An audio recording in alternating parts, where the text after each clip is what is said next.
Consider the following statement, both organic and natural farming. The question is about organic and natural farming.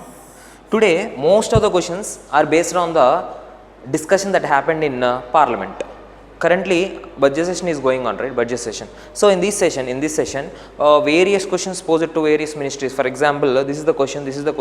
Some MPs asked that concerned ministries regarding organic farming or regarding natural farming, at the same time regarding agriculture societies and regarding everything. Okay, so today most of the questions are based on our Parliament discussion only. Okay, so this is the question based on organic and natural farming. See, both organic and natural farming systems are non-chemical systems of farming. Here, yes, whether we all know that organic farming means no use of chemicals, and natural farming also no use of chemicals. Okay, so both farming systems are completely zero chemicals. So the statement is correct one. Okay, so second one, natural farming systems exclude all forms of purchased inputs, organic, biological or otherwise. Here there is a little bit difference between organic farming and natural farming. Natural farming means it is purely the systems that are completely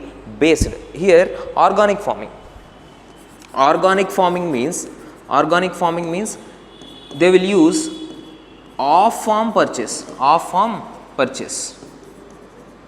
But natural farming means they are completely depending on farm inputs.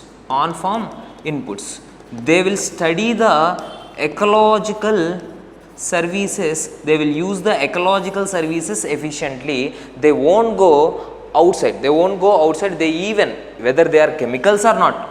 Here organic farming also they will purchase from market some biological things. Okay, but here in natural farming they won't go off farm, they only use the on farm inputs. Okay, so natural farming excludes all forms of purchased inputs, whether it may be organic or biological or otherwise. Okay, for example, natural farming techniques means crop rotation and mulching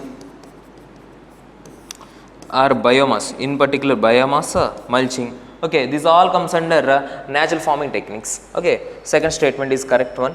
Third one, unlike natural farming systems, organic systems are open to use off farm, actually it is off farm purchased organic and biological inputs. This is what that make difference between organic farming and natural farming. Okay, so this statement also correct because organic farming use off farm purchases, off farm they will purchase something from outside. Okay, but natural farming means they are completely understand the situation of on farm inputs and they will use this area effectively. Okay, so third statement also correct.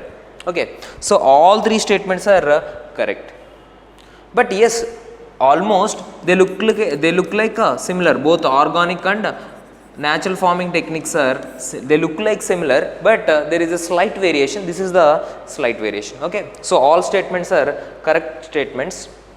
Second one, in the context of India, consider the following statements about world's largest grain storage plan in cooperative sector.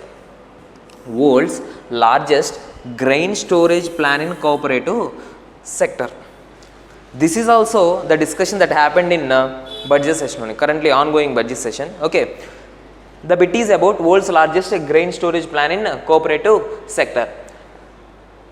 It is a decentralized storage capability plan approved in 2023 by leveraging the whole of government approach. Okay, second statement, it entitles creation of various agri infrastructure at primary agriculture credit societies.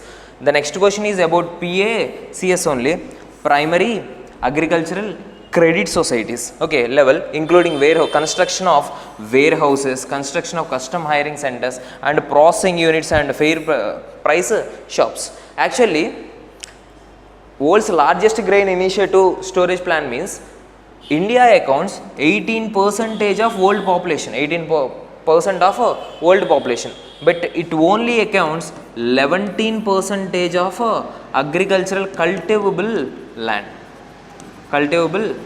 So 11% of land is using for agriculture, but 18% population are there in India. So the situation is it may be problem in future. So in this point of view, our government of India take an initiative that is nothing but to construct world's largest grain storage plan in cooperative sector. They involved the participation of cooperative sector. Okay. So in this point of view, actually it is a whole of a government approach. Statement 1 is correct. It entitles creation of various agri infrastructure.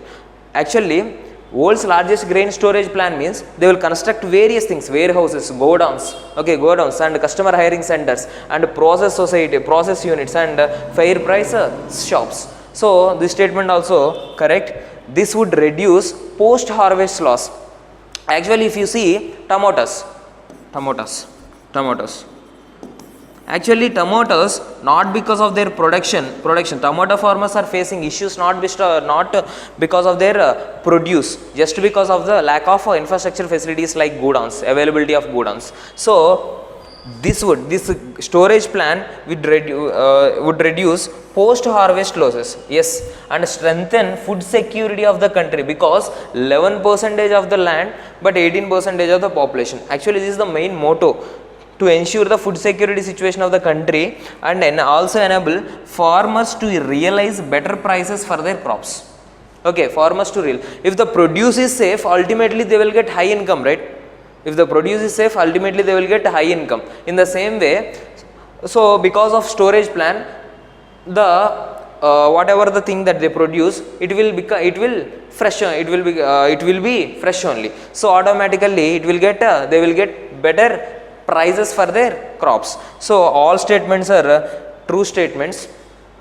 Next, consider the following statement. This statement is purely about primary agricultural credit societies only. Primary agricultural credit society. Actually, there are the grassroot level arms, means are the grassroot level bodies of long-term cooperative credit structure. Actually, if you see the objective of the packs, if you see the objective of the packs, it acts as a short-term cooperative credit structures. They are not long-term cooperative credit structures. They always acts as a short-term cooperative credit structures only. Okay. So these societies deals directly with the rural borrowers and give loans and collect repayments and loans given. Actually, it is a one revolutionary step that taken in by government of India in agriculture sector to promote cooperatives, also to involve FPOs, farmer producer organizations also. Okay, so it is directly with rural borrowers and give loans. They will give loans and they will collect repayments of the loans given.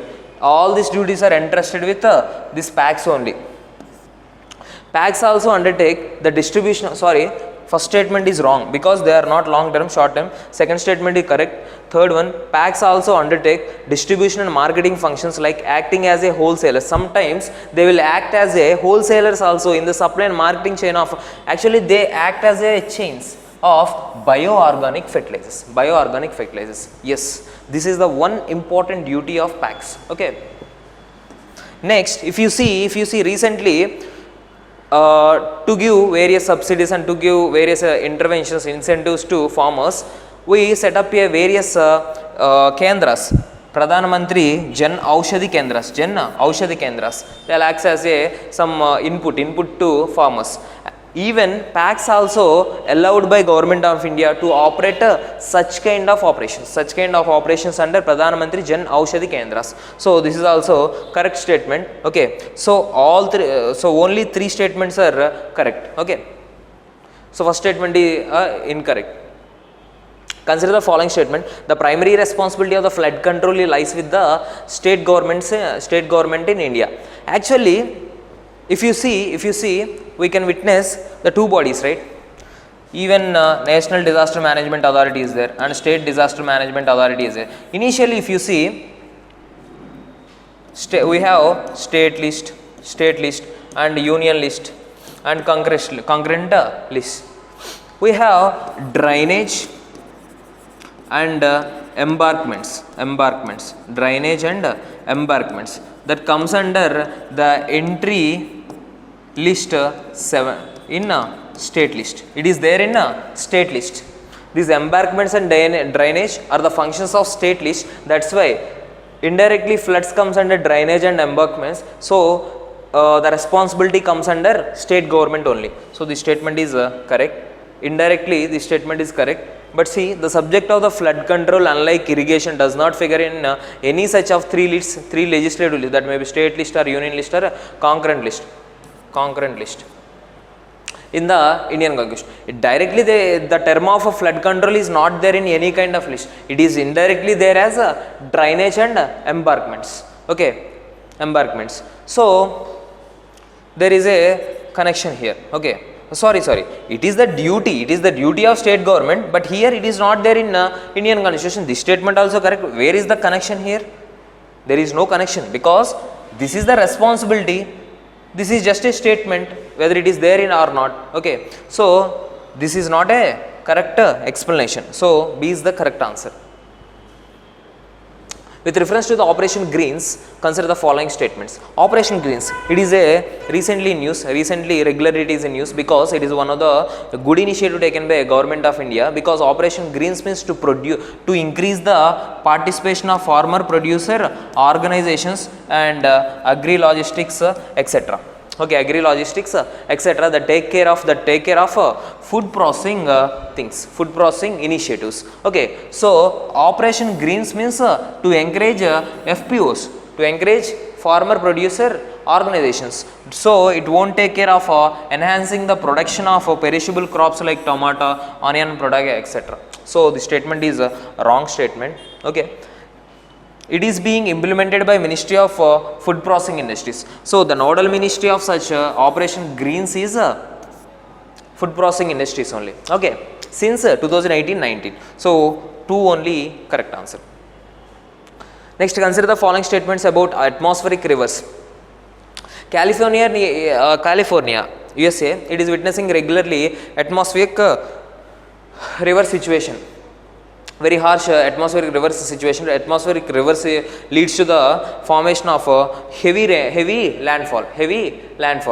Okay, for example, atmospheric rivers means we all know about land rivers, right? Rivers, it flows from one place to, it is a flowing water ecosystems. But here if you see, atmospheric rivers means whatever the water vapor that rise and formed, and they will move in a river like structure in the sky, they will move like a rivers. Almost it is, these atmospheric rivers are 1200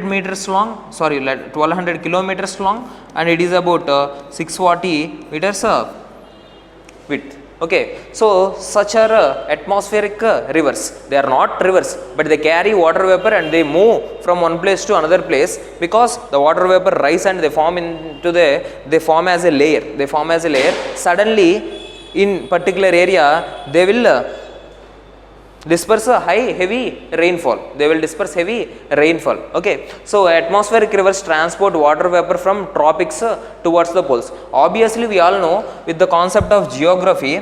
So equator, if you see equator, tropics and poles, here the rise of water vapor is very high. So obviously the formation of atmospheric rivers form mostly at the point of equator, and from equator and moves towards tropics and moves towards poles. Okay, so first statement is correct one. Second one, atmospheric rivers flows in the lowest part of the atmosphere, only about half a mile to mile above the ground. See, if you see the clouds, it is about long distance. It is from long distance from the surface. But if you see the atmospheric rivers, it is very near to the ground. It is just about a mile. It is just about a mile from the ground. So this statement also correct. You can directly point out this point from your geographical knowledge.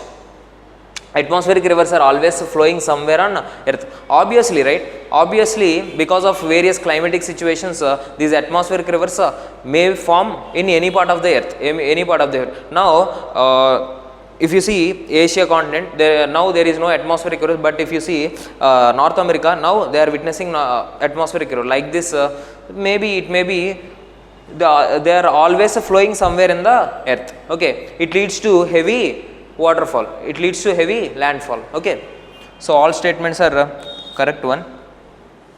Next, with reference to the CAR T cell therapy, consider the following statement. CAR T cell therapy means some patients because of immunotherapy. So this is the some successful therapy to treat cancer cells. Under immunotherapy, this is one of the landmark therapy. CAR T cell therapy, it is a part of immunotherapy, means it fights against cancer cells. Finally, India's first patient, they finally recovered from cancer cells, completely recovered from cancer cells with the usage of CAR T cell therapy. It is a part of immunotherapy. Here what we use it is, it increases the immunity power of the person to fight against cancer cells. Here CAR means chimeric antigen receptor cell therapy. Okay, T cell therapy. Here we will alter the cell using the biotechnology techniques. And we will increase the immunity power to the cell and insert in the body, and will insert back into the body. So these cells are nothing but T cells. Okay, T cells. These cells have high immunity power because based on our biotechnology concepts, we'll edit the cells and we'll insert something, and the final product is nothing but T cells. So these T cells is inserted into the patient's body. These T cells fight against the cancer cells. It will finally it leads to the elimination of cancer cells in your body. That is what happened with CAR T cell therapy. It is a part of immunotherapy, means it increases the immunity power of the patient. So if the immunity power is very high, ultimately it will fight for more time. That is what happened. So CAR T cell therapy is a type of biological therapy. Yes, it is a type of biological therapy. We edit the gene and we insert some immunity power to the cell. That is what happened. So biological therapy to treat cancer. Yes. In CAR T cell therapy, a patient's T cells are changed in the laboratory. Yes, we will change the T cells. T cells means they are white blood cells. We will change the T cells in the laboratory and given back to the patients. They will bind to cancer and kill them, because what is the main use of T cells? It will increase the immunity power of the patient. Okay, so finally they will bind to cancer cells and kill them. Okay, CAR T cell therapy can cause a serious side effect known as cytokine release syndrome. Cytokine release syndrome means the excess formation of T cells leads to the formation of cytokines. So the side effect is nothing but cytokine release syndrome. It leads to the formation of cytokine release syndrome. It leads to various side effects. It creates fatigue and it creates nausea and it creates high fevers. So these are the side effects. Okay, so this statement also correct. So all three statements are right.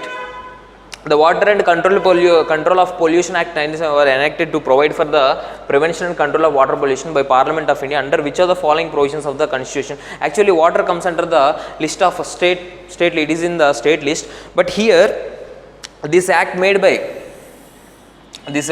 Parliament of India under which article? This is the question. If you see center-state relations, it is clearly there. Actually, whatever the concept that are there in state list, it is completely the power to frame any kind of laws or acts by state governments only. But if anything is there in union list, it is completely the power of a central or union government. But if anything is there in concurrent government, suppose initially state government made the act on that particular item, ultimately that happens. Okay, it prevails. But after state government, central government enacted the same, central government act prevails. Okay. So in this point of view, the water comes under the state list, but it was enacted by Parliament of India under which of the following provisions? Actually, Article 252 clearly says, and it is a part of central-state relations. It clearly says that Article 252, under the request of two or more states,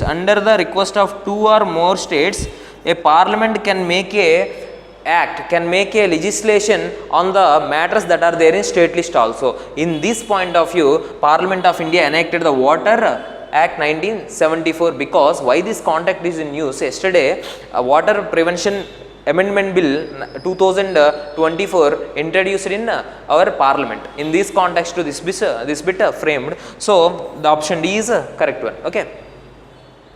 Consider the following Indian states: Punjab, Haryana, West Bengal, Assam and Uttar Pradesh and Uttarakhand. How many of the following above mentioned are major basmati rice producing state? Basmati rice. We all know that basmati is a little bit advanced variety, and it is majorly grown in the foothills of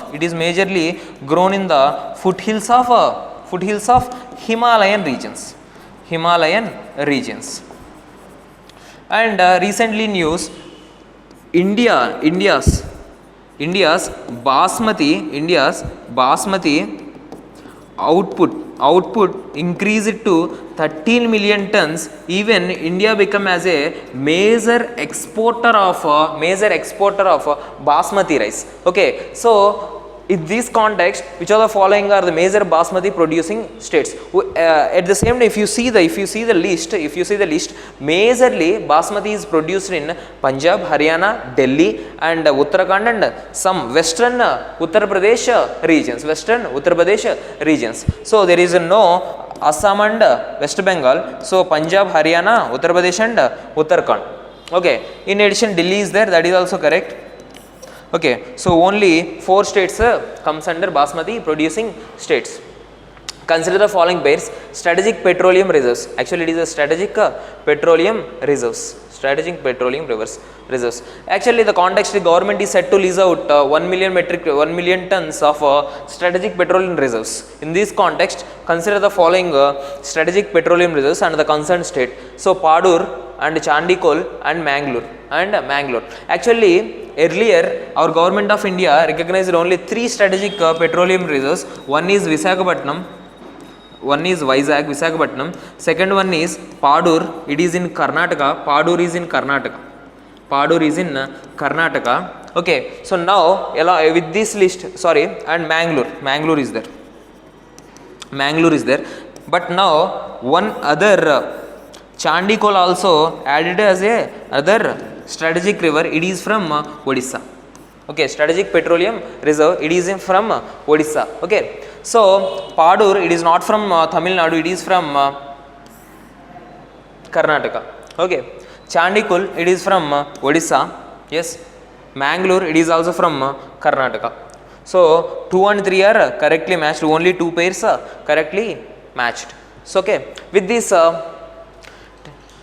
we completed the 10 multiple choice prelims answer bits. So please try to solve these questions, which will enhance your efficiency and accuracy. At the same time, please try to read the newspaper so that you can easily solve these bits very efficiently. Okay, so at the same time, solving these bits which will help you to clear UPSC, because nowadays the prelims bits are the trend is completely different and the questions are becoming so tough. So you need to read each and every point that is there in mostly each and important topic relevant to UPSC syllabus in newspaper. Okay, so please go through, friends. So thank you.